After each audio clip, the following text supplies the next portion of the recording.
efisiensi absorben jika kapasitasnya tercapai. Kemudian adalah suhu. Pada beberapa sistem suhu tinggi meningkatkan absorpsi, pada sistem lain suhu dapat menurunkan kapasitas absorpsi. Kemudian yang keempat, absorben atau resin. Memiliki absorben atau resin harus sesuai dengan jenis ion atau molekul yang ingin dihilangkan untuk mendapatkan hasil yang optimal. Aplikasi pertukaran ion dalam industri adalah seperti pengolahan air, industri farmasi, industri kimia, industri makanan, dan minuman. Berikut adalah flow diagram pertukaran ion, yang dimana salah satunya adalah pertukaran ion menggunakan kanionik, kemudian yang satunya menggunakan anionik. Jadi dari proses tersebut yang dimana air itu akan bertemu dengan proses namanya pemberian larutan anionik atau kationik. Sama halnya dengan proses dari ion exchange yaitu anionik. Setiap proses pertukaran ion itu jenuh, maka itu akan dilakukan proses regenerasi menggunakan bahan asam atau asid regenerator atau menggunakan basa menggunakan alkalin regenerator.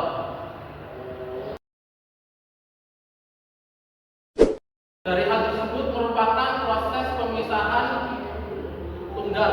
Kemudian untuk proses pemisahan terkombinasi, salah satunya yaitu dalam slide berikut, yaitu penerapan efisiensi pemisahan terkombinasi dalam industri. Berikut yang familiar bagi kami salah satunya adalah di dalam proses industri gula. Berikut adalah flow diagram dalam proses industri gula yang dimana ada proses penggilingan, yaitu pemisahan terkombinasi antara pemisahan padat cair dan pemisahan menggunakan sedimentasi. Kemudian ada pemurnian, yaitu pemisahan antara reaksi kimia dan pemisahan menggunakan pemisah rotary screen.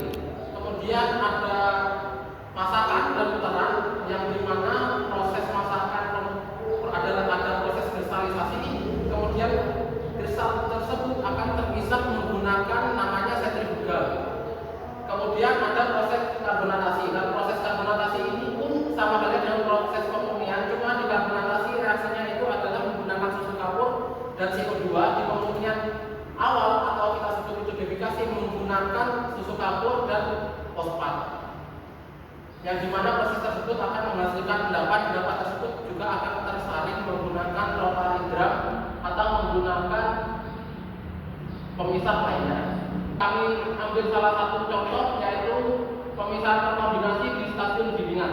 Jadi proses pemisahan terkombinasi di gilingan yaitu ada proses ekstraksi dan filtrasi, yang dimana proses ekstraksi ini akan dikombinasikan menggunakan proses ekstraksi.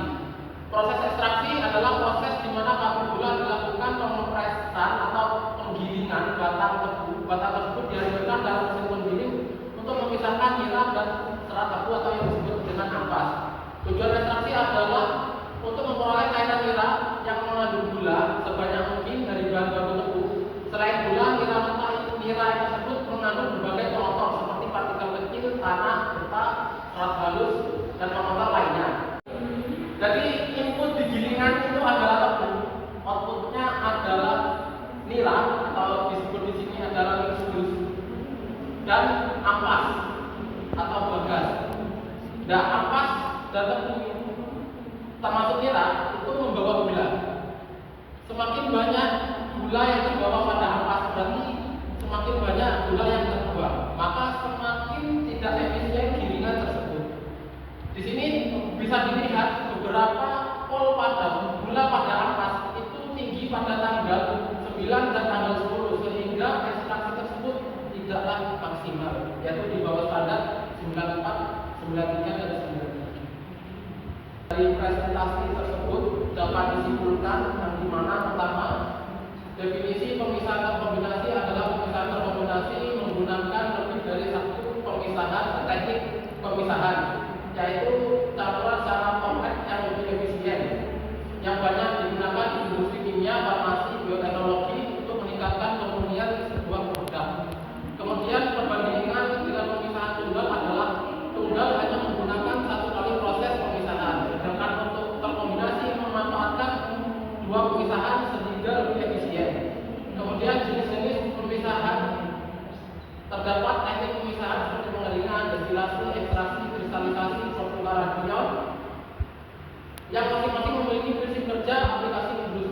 yang lebih spesifik.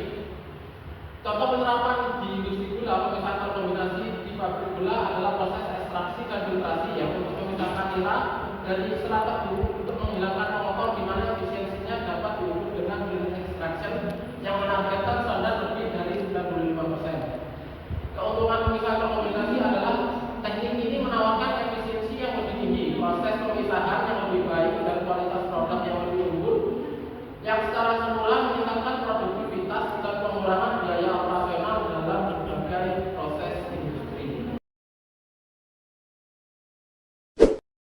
Assalamualaikum warahmatullahi wabarakatuh. Waalaikumsalam warahmatullahi wabarakatuh. Nama saya Melinda Aprilia di Industri 109. Saya akan bertanya tentang flow diagram kristalisasi. Dalam proses flow diagram, adakah proses pemisahan kombinasi dan apa yang dimaksud dengan proses permurnian? Sekian, terima kasih. Assalamualaikum warahmatullahi wabarakatuh. Nama saya Rifki Maulana Yusufi. Saya ingin bertanya mengenai hubungan proses pemisahan terkombinasi dengan proses karbonatasi. Terima kasih. Baik, kami akan menjawab pertanyaan dari Kiki dan Melinda. Yang pertama adalah pertanyaan bagaimana flow proses pemurnian terhadap pemisahan terkombinasi. Jadi di pemurnian yang di sini adalah pemurnian derivikasi. Pemurnian tersebut memanfaatkan reaksi antara susu kapur dan fosfat. Reaksi dari susu kapur dan fosfat itu akan mengalami reaksi pengendapan yang dimana menghasilkan kalsium fosfat.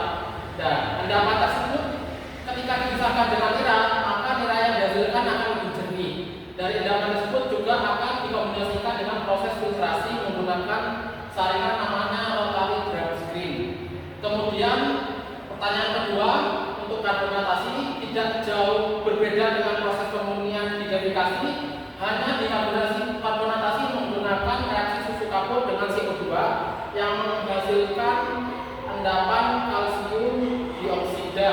Jadi dari endapan kalsium dioksida setelah dipisahkan akan disaring menggunakan rotary system. Sekian yang dapat kami sampaikan dari kelompok 4. Kurang lebihnya mohon maaf. Wassalamualaikum warahmatullahi wabarakatuh.